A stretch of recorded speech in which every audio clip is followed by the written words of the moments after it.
बरोरा तहसील के शेगांव बुद्रुक की महिलाओं ने ग्राम पंचायत कार्यालय को ताला ठोका। गांव के विकास के बारे में उदासीन ग्राम पंचायत के सरपंच और उप सरपंच साथ ही ग्राम सेवक की लापरवाही से संतप्त हुई महिलाओं ने ग्राम पंचायत कार्यालय में जाकर ताला लगाया और जब तक वरिष्ठ अधिकारी नहीं आते तब तक पीछे नहीं हटेंगे, ऐसी भूमिका महिलाओं ने ली।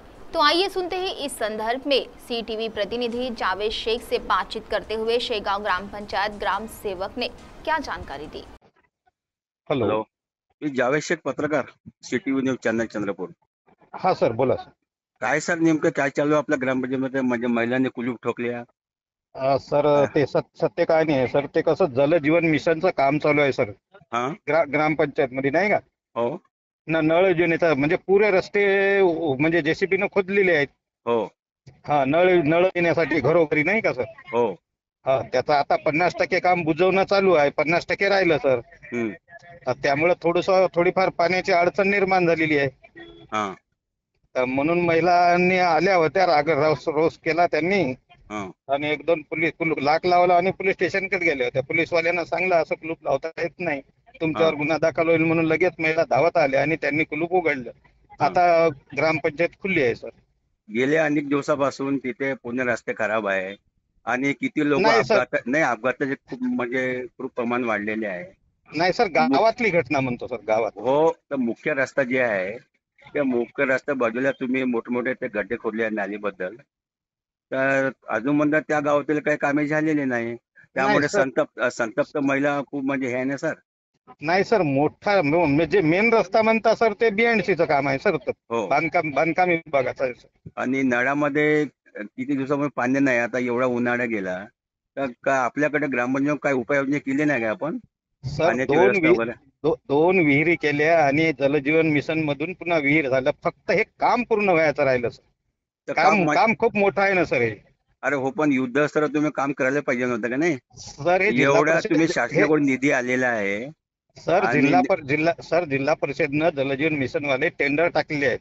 हो, मोठमोठे ठेकेदार. आपण ग्रामपंचायत स्तरावरचं काम नाही सर, जिल्हा परिषदनं टेंडर दिलेलं आहे.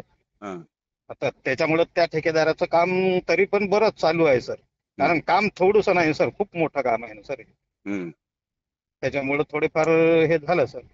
नाही, पण हे जे मागील किती दिवसापासून हे जे म्हणजे समस्या आहे शेगाव गावात, तर तुम्ही अजून म्हणता याची काही उपाययोजना केलीच नाही. त्यामुळे संतप्त महिला आपल्या कार्यालयाला धावून आले का? नाही नाही सर, त्यांचं काही चूक नाही सर. महिलांचं काय, पाणीच पाहिजे ना सर. महिलांना काय, गावकऱ्यांना पाणी आवश्यक आहे. बाकी तुम्ही काही करा, पाणी महत्वाचं आहे. तर मग त्याच्यासाठी काय उपाययोजना काय केली मग आपण त्यासाठी? आता पुन्हा ठेकेदाराला बोलवून फास्ट म्हणजे या 8 दिवसात काम कर बाबा पटापट. ठेकेदार कोण आहे? तिथला ठेकेदार कोण आहे? ठेकेदाराचं बांधकाम विभागाचं सर. थोड्या वेळानं लावू का फोन सर? नाही, मला सांगा किती दिवसात काम करायचं? म्हणजे ते टेंडर म्हणजे ते कालावधी आपण त्याला दिला असं ना सर. ते जिल्हा परिषदनं दिलं असल्यामुळे ते कितीच आहे ते पण मला नेमकं माहित नाही. मी नवीन 4-5 महिने झालं सर त्या गावाला आलो. काय आपलं नाव काय? प्रभारी म्हणून आहे, मुकाडे सर. मुकाडे. हा, प्रभारी म्हणून आहे माझ्याकडे तात्पुरती ना. याची माहिती आपण बीडीओ साहेबला दिली का तुम्ही? हो ना सर. कोणी वरिष्ठ अधिकारी राहिले का त्याच्यात कोणी? हो, आता पोहोचतील सर. 10 मिनिट झाले वर निघाले ग्रामपंचायतला. आता पोहोचतात सर. बक्षी साहेब म्हणून विस्तार अधिकारी आता ग्रामपंचायतला पोहोचतात सर. 5-10 काय त्यांच्या महिलांच्या समस्या ऐकून घ्या आणि काय त्यांना तात्काळ तुम्ही त्यांना सुविधा द्या. तुम्ही ते गाववाल्याचे म्हणणं आहे का आम्ही टॅक्स भरतो, सगळंच भरतो आणि हे ग्रामपंचायत काय आम्हाला सुविधा भेटत नाही.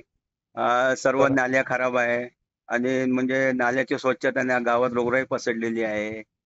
असे अनेक म्हणजे समस्या उद्भवलेल्या आहे ग्रामपंचायत कार्यालयामार्फत. तर तिथले अधिकारी काय करतात तिथं? मग तुम्ही जनतेस एवढा म्हणजे महाराष्ट्र राज्य शासन एवढा पैसा तुम्हाला देतात जनते सेवेसाठी आणि तुम्ही जनतेला तुम्ही काही म्हणजे त्यांचे काम करत नाही. त्याच्यामुळे सर्व गावकरी तुमच्यावर नाराज आहे. हो सर, बरोबर. मग तुम्हाला एवढा गल्लभट पगार भेटते, सर्वच भेटते आणि तुम्ही बरोबर काम करत नाही. याच्यामुळे शासनाची बदनामी आहे ना सर. 13ची बावडी आहे तिथं. पूर्णपणे ग्रामसेवकाला सर तुम्हीच समजू शकता सर कमिटी कशी राहते. हे करा केलं तर ते नाही म्हणते, ते करायला गेलं तर तो नाही म्हणते, सरपंच हा. एकीकडे वळते, उपसरपंच एकीकडे वळते. हं, तेराची बावडी आहे, निव्वळ कर्मचाऱ्याच्या ह्याच्यावर चालू देत नाही सर. हं. असं आहे राहते ना सर, तुम्हीच विचार करा सर. ठीक आहे, माहिती दिल्याबद्दल धन्यवाद आपण. हो ओके सर. CTV के लिए प्रतिनिधि जावेद शेख की रिपोर्ट।